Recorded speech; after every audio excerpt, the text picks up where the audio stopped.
What you're about to hear is crucial. This is not just another update, this is an urgent message that every supporter needs to understand. Tommy Robinson is facing severe and disproportionate treatment inside HMP Woodhill. He's been isolated for 23.5 hours a day, cut off from vital communication, and denied access to basic necessities. Supporters have been raising the alarm, pushing for answers, and demanding fair treatment. But right now, there is something even more important that you need to know. In today's video, we will discuss this important message. But first, hit the like button and subscribe to the channel. Just a quick one to say we have new Liber t-shirts available on our website. You can check the link in the description or go to britishstand.com. What happens next is critical, and if you truly support Tommy, then you need to hear this message and share it far and wide. There is talk of a protest outside HMP Woodhill, but let me be absolutely clear. Tommy Robinson and his team have specifically asked people not to protest there. Why? Because it could actively harm his legal defense. A protest outside the prison could be used against him, making his situation even worse. The authorities would seize any excuse to tighten restrictions, deny appeals, or use it as justification for further isolation. The last thing Tommy needs right now is for well-meaning supporters to unintentionally damage his chances of a fair legal process. You have to ask yourself, why is anyone encouraging this protest when Tommy himself has asked people not to do it? Are they truly supporting him, or do they have another agenda? If you see anyone pushing for this protest, tell them the facts. They are not helping. Whether it's ignorance or something more sinister, the result is the same. They are hurting Tommy's legal defense. And that raises an important question. Is that their real goal? Because if someone is ignoring Tommy's direct request, despite the risks it poses to him, then they are not on his side. So once again, do not go to this protest. If you want to support Tommy, respect his wishes, and help spread awareness in the right way. Tommy Robinson's treatment in HMP Woodhill. Now, let's be clear. Tommy Robinson is facing severe and disproportionate treatment in prison. Reports say he is being held in solitary confinement for 23.5 hours a day. Under the UN's own Nelson Mandela rules, long-term solitary confinement is considered a form of torture if it exceeds 15 days. Tommy has reportedly been kept in these conditions for over 100 days. Not only is he isolated, but he has also been denied access to the prison canteen, meaning he cannot buy additional food like other prisoners. Supporters claim he is surviving on just one tin of tuna a day, which raises serious concerns about his physical and mental well-being. His ability to communicate with the outside world has been restricted. Reports suggest his phone calls, emails, and visitations have been cancelled without clear justification. Perhaps most shockingly, his access to GB News has reportedly been removed, something supporters believe is a deliberate act to keep him uninformed and break his spirit, the right way to support Tommy Robinson.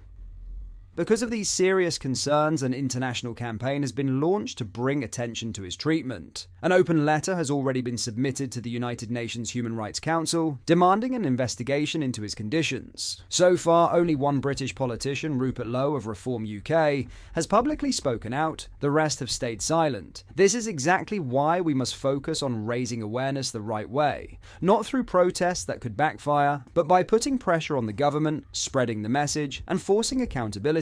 Final warning, do not go to the protest. If you truly support Tommy Robinson, then listen to what he is asking. Do not go to this protest. It's clear that certain people want to stir things up and use this situation for their own agenda. Don't fall for it. Tommy has spoken. He does not want this protest. The best way to help him is to spread the truth, share his story, and demand justice, without giving the authorities an excuse to make his situation even worse. The coming weeks are crucial. If we stand firm, raise awareness, and apply the right kind of pressure, we can force action. But that starts by following Tommy's lead, not going against it.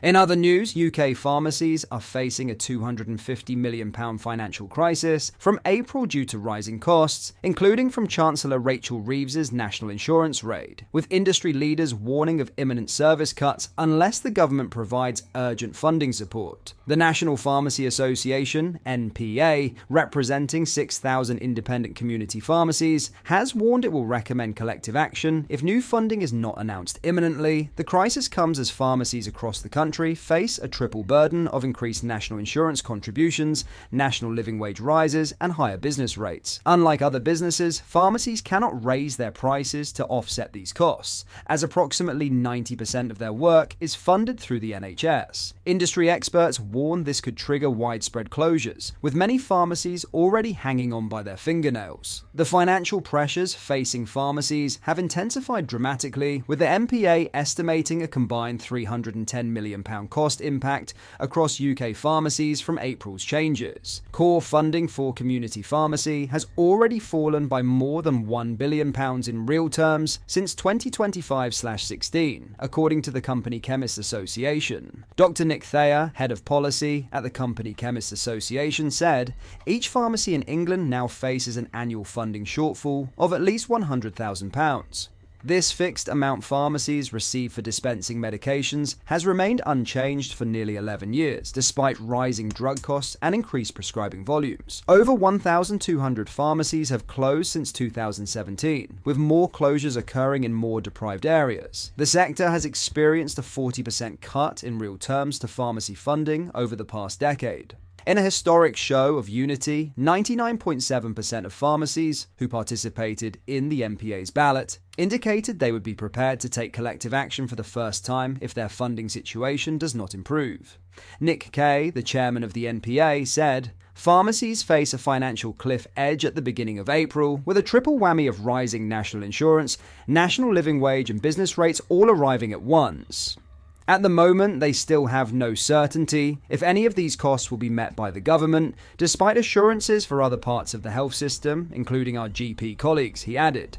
"Pharmacies have shut in record numbers, and those that are left are currently hanging on by their fingernails," Kay warned. The MPA chairman indicated collective action, such as reducing opening hours, could be recommended without imminent funding certainty. Yorkshire-based pharmacist Ashley Cohen exemplifies the sector's struggles, having been forced to borrow £125,000 last year just to keep his 3 pharmacies operating. "This year alone, I've had to borrow an extra £125,000 to keep me going, and that is just for my small group of pharmacies," Cohen told The Independent. He has already taken out 2 loans and warns he's on borrowed time. "There will come a point where I can't keep borrowing, remortgaging the house, raiding pension pots, or putting money into a business or a profession that isn't being valued." Cohen warns of a potential tsunami of closures across the country as each pharmacy closure increases pressure on neighbouring facilities that are already struggling. "I'm on borrowed time, and I'm not the only one," he added. The government is currently negotiating contracts for 2024/25